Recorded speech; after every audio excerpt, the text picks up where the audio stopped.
Having completed chapter 8, we move to chapter 9. The ninth chapter is titled Raja Vidya Guhya Yogam. So, the yoga of royal knowledge and secret.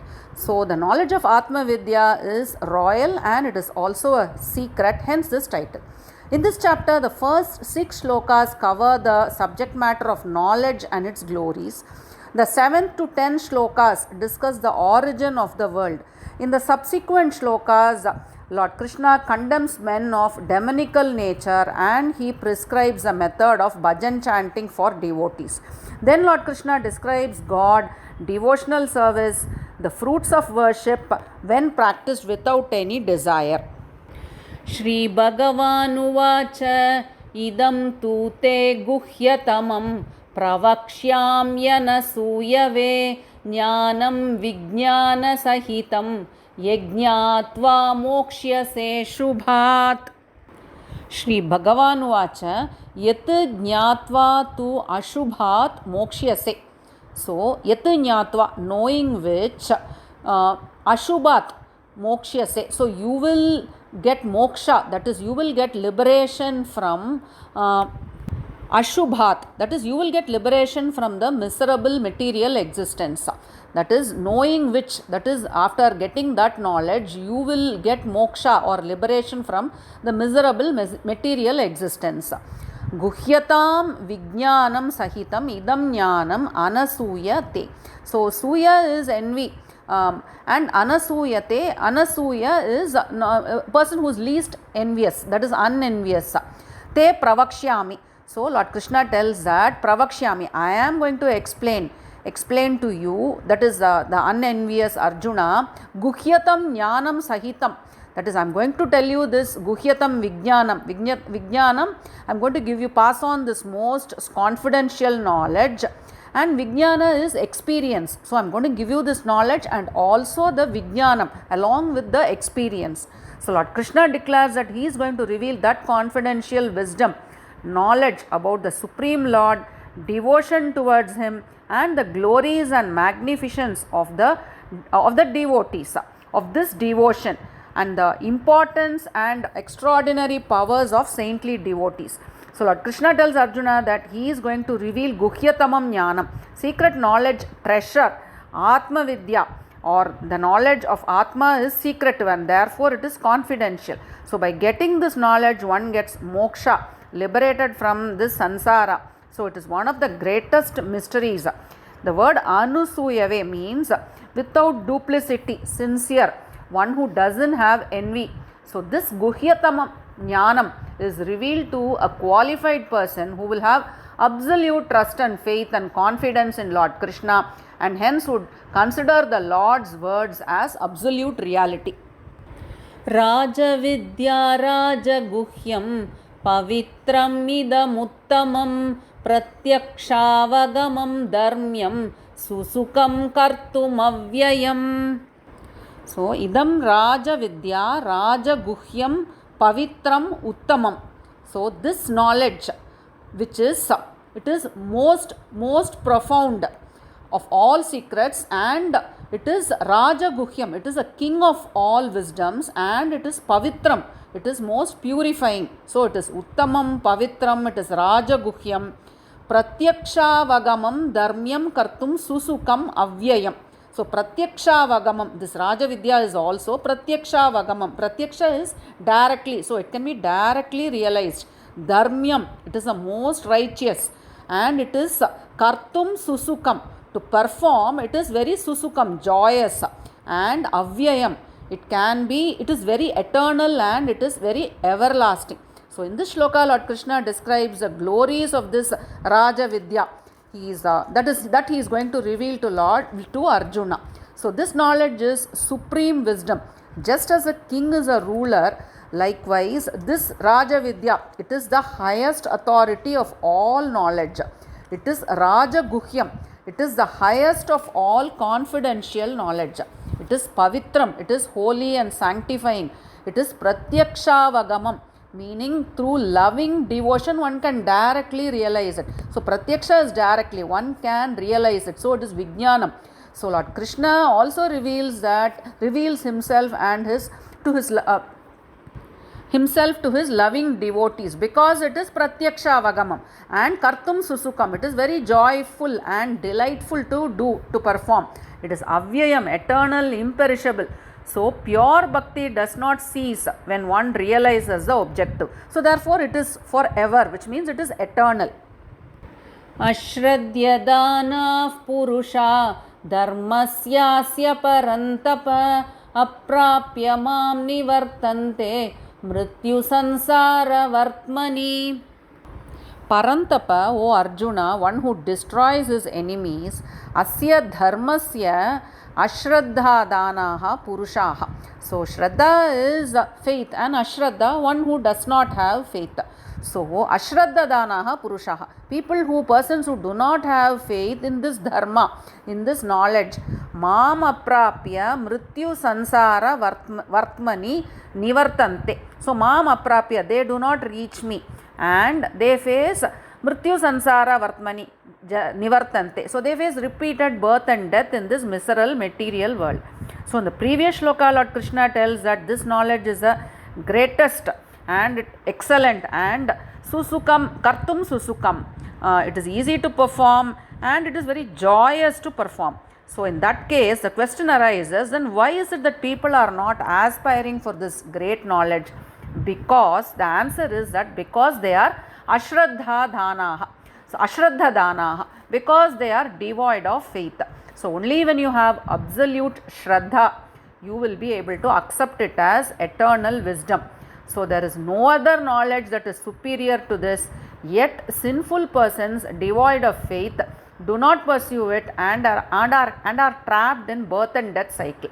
So they say that only after thousands of birth and only after performing many righteous deeds and gaining merit, one may be inclined to worship the Supreme Lord. So certain persons may have the inclination to worship the Lord, yet they may not have the longing, the determination to pursue this vidya, and therefore they are born a few more times to develop that determination, enthusiasm and single-minded devotion. Maya tatamidam sarvam jagadavyakta murtina matstani sarva bhutani nachaham teshvavastitaha. Murtina maya idam sarvam jagat tatam. So avyakta murtina, unmanifest form. My unmanifest form pervades the whole of the universe. Sarva bhutani cha matstani. All living beings reside in me. They find support in me. Cha aham teshu na avastitaha. So I am not supported in them. So in the previous shloka, Lord Krishna talks about the glories of the secret wisdom and he makes Arjuna inquisitive. In this shloka, Lord Krishna talks about the unmanifest state of the Brahman and he explains how it pervades all existence. So the Lord's avyakta murtina, subtle form, it manifests as the Brahman and it pervades all existence. While the five senses and the mind don't perceive the Atma, it is hidden and this is a secret. The Vedas also declare that the Lord is the Atma in all living beings which impel them to perform actions. So while the Atma is not perceived, the very dependence of all beings on the Supreme, who exists as Atma in all living beings, is clearly established. The Lord, however, does not depend upon anything for residing and functioning. The Supreme Lord is not a part of any of the actions performed by the various living entities, as he is totally unattached to any of them. Nacha matstani bhutani pashya me yogamaishwaram bhuta bhrinnacha bhutastaha mamatma bhuta bhavanaha. Bhutani matstani na me aishwaram yogam pashya.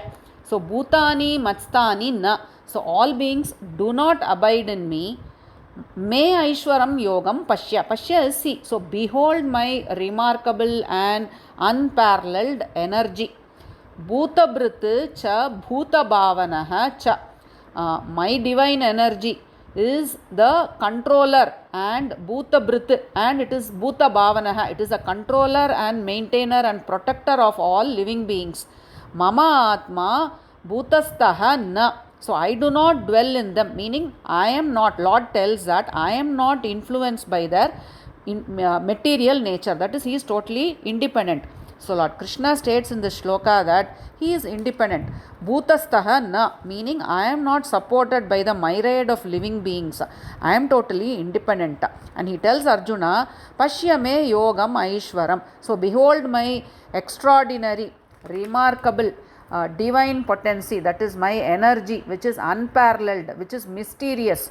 Through this power, the Lord controls, directs Bhuta Bhrita, Bhuta Bhavanaha. So he controls, he directs all creation, and he maintains and protects them with perfection. Mamatma, that is Lord Krishna tells, Paramatma, the Supreme Atma, resides in all beings.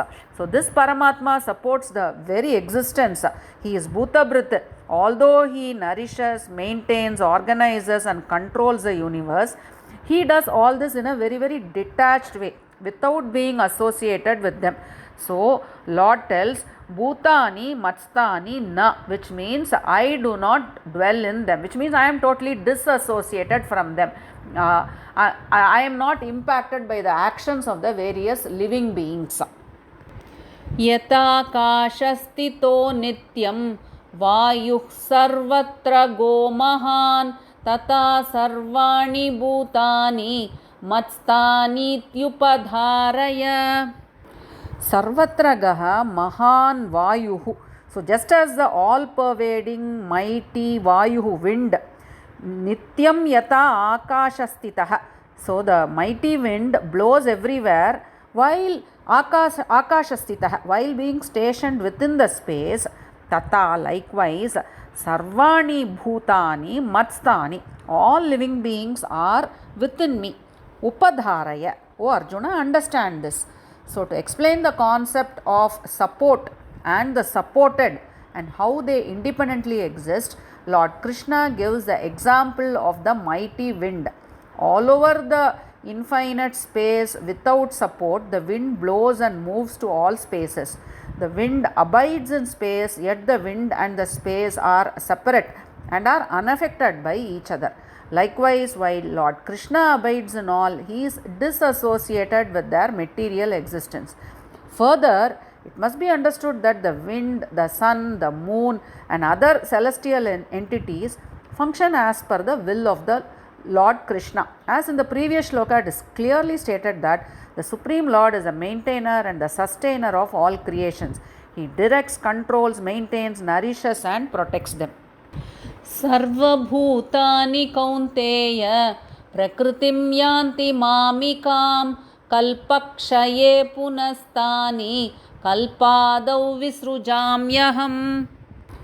Kaunteya, Kuntiputra Arjuna, Sarvabhutani kalpakshaye mamikam prakritim yanti. Sarvabhutani, all living entities, kalpakshaye, at the time of the dissolution of the cosmic cycle, mamikam prakritim yanti. So they all enter, all living beings at the time of the dissolution, they enter my prakriti, my subtle body.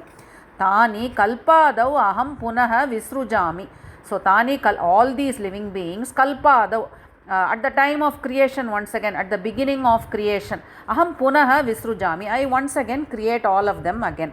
So all beings merge into the Supreme Lord's prakriti, that is the subtle body, at the time of the dissolution of the universe, that is the Brahma's lifetime. We all know is 4,320,000,000 earthly years. So at the time of dissolution, all the living beings enter into the subtle body of the Lord.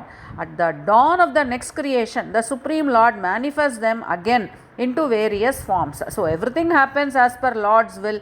The living beings dwell in the Supreme Lord and are manifested and unmanifested. The Supreme Lord is a creator of all creators.